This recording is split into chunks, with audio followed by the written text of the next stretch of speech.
Halo semua, balik lagi di channel Toraokun. Sebelum pembahasannya dimulai, silahkan klik tombol subscribe dan aktifkan lonceng notifikasinya supaya kalian gak ketinggalan info dan teori terbaru seputar One Piece. Buat kalian yang mau informasi tambahan soal SBS atau databook, kalian bisa follow Instagram Toraokun. Di sana admin akan memposting soal SBS, databook, dan berbagai teori singkat. Sekarang lanjut ke pembahasan.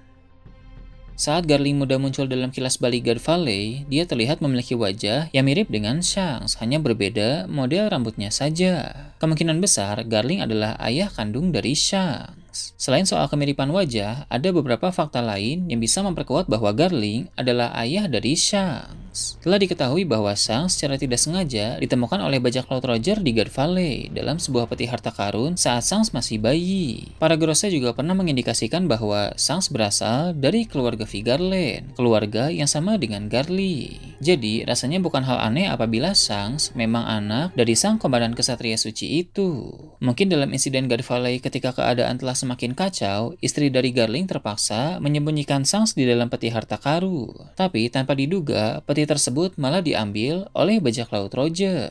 Namun selain Shanks, sepertinya Garling masih memiliki anak lain. Sebab tidak mengherankan apabila Shanks mempunyai seorang saudara. Dugaan ini muncul dari percakapan Garling dalam chapter 1096, sesaat sebelum kompetisi berburu dimulai. Saat itu, Garling berkata Kodomo Tachi yang merujuk kepada dia ingin menunjukkan kemampuannya kepada anak-anaknya. Karena di sini disebut anak-anak, itu berarti anak Garling lebih dari satu, yang berarti selain Shanks, Garling masih memiliki anak lain. Ini cukup masuk akal, karena dalam acara besar seperti kompetisi berburu yang digelar 3 tahun sekali itu, bukan hal aneh bagi Tenryubito untuk membawa keluarga lengkap mereka untuk menonton acara tersebut, termasuk anak-anak yang masih kecil sekalipun. Dengan begitu, perkataan Garling ditujukan kepada anak-anaknya, dengan harapan anak-anak tersebut bisa melihat kehebatan sang ayah. Garling juga ingin suatu saat nanti anak-anaknya bisa sehebat dirinya. Ini menarik jika Shanks bukanlah anak Garling satu-satunya. Shanks terpisah dengan Garling dalam insiden God Valley. Takdir membuatnya diasuh oleh bajak laut Roger hingga Shanks pun menjadi seorang bajak laut. Bahkan sekarang ini dia menjadi salah satu bajak laut terkuat dan paling terkenal di lautan. Dia menjadi salah satu karakter yang memiliki haki terkuat. Tentu selain karena latihan, bakat alami pun berperan penting dalam kuatnya kemampuan haki Shanks. Itu berarti keluarga Vigarland yang lain juga memiliki potensi haki yang sangat tinggi.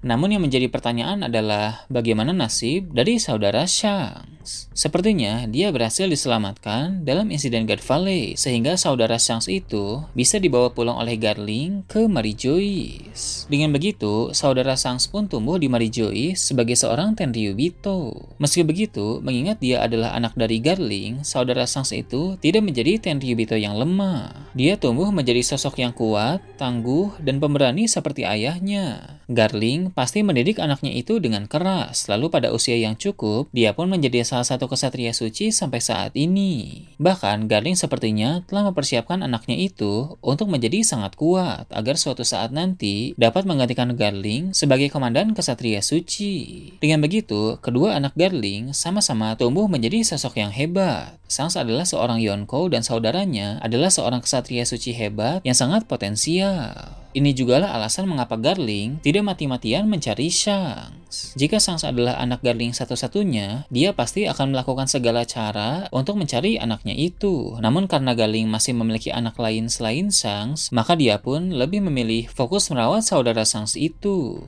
Ada beberapa kemampuan yang kemungkinan besar dikuasai oleh saudara Shanks. Pertama, keterampilan berpedang. Garling merupakan pengguna pedang yang hebat, sehingga dia pasti melatih anaknya itu ilmu berpedang juga. Tempaan keras dari Garling membuat dia semakin hari semakin ahli dalam berpedang, sampai akhirnya kemampuannya mencapai tingkat yang tinggi. Kedua, pengguna haki yang hebat. Sudah menjadi hal wajib bagi orang-orang kuat untuk bisa menguasai haki. Haki merupakan suatu kemampuan yang sangat penting untuk dikuasai dan dikembangkan karena bisa sangat berguna dalam berbagai pertempuran. Apalagi dia berasal dari keluarga Vigarland dan seperti yang kita tahu, Shanks yang merupakan keturunan Vigarland memiliki haki yang sangat kuat. Keturunan Vigarland sudah memiliki bakat alami haki yang sangat kuat, tinggal bagaimana orang tersebut melatih kemampuan hakinya. Ketiga, teknik Rokushiki. Para agen Cyberpol dan sebagian marinir menguasai ilmu bela diri tersebut. Rokushiki menjadi suatu kemampuan yang cukup umum dalam kalangan pemerintah dunia. Jadi, tak heran apabila para kesatria suci yang merupakan petarung-petarung terbaik dalam Tenryubito pun menguasai ilmu bela diri tersebut. Bahkan, kemungkinan besar para kesatria suci lebih ahli dalam menggunakan Rokushiki dibanding banyak Cyberpol dan para marinir. Dengan begitu, anak dari Garling pun menguasai ilmu bela diri tersebut dengan sangat baik.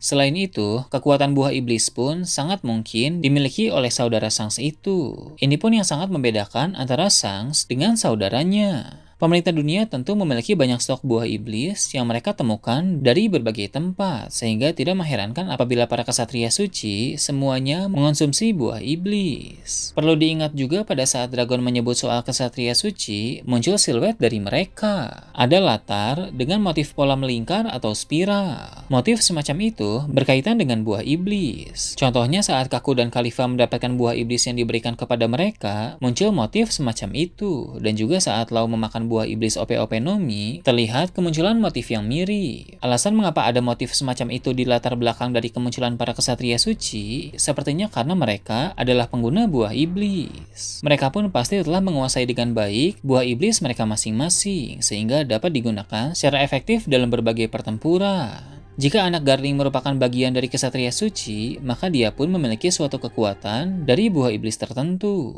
Dengan adanya beragam keahlian dan kemampuan yang dimiliki oleh saudara Shanks itu, maka jelas dia merupakan karakter yang kuat dan memiliki peran penting dalam cerita ke depan nanti. Seperti yang kita tahu, dalam saga terakhir ini akan tercipta suatu pertempuran yang disebut perang terbesar sepanjang sejarah. Perang terbesar itu pasti akan melibatkan pihak-pihak besar, seperti pemerintah dunia dan Yonko. Baik Shanks maupun saudaranya akan menjadi bagian dalam perang tersebut. Shanks mungkin sudah lama tahu bahwa dia adalah anak dari Garling Vigarland dan memiliki seorang saudara dalam kesatria suci. Sebagai seorang Yonko yang bisa mencari informasi dengan baik dan luas, mengetahui hal semacam ini bukan hal mustahil bagi Shanks. Namun, Shanks membenci cara hidup Tenryubito dan memutuskan untuk menentang pemerintah dunia. Maka dari itu, dia akan bertarung sekuat tenaga untuk melawan keluarganya sendiri yang berada dalam pemerintah dunia. Apabila pertempuran antara Shanks melawan saudaranya akan terjadi dalam pertempuran terbesar nanti, maka pertempuran itu pasti akan sangat menarik.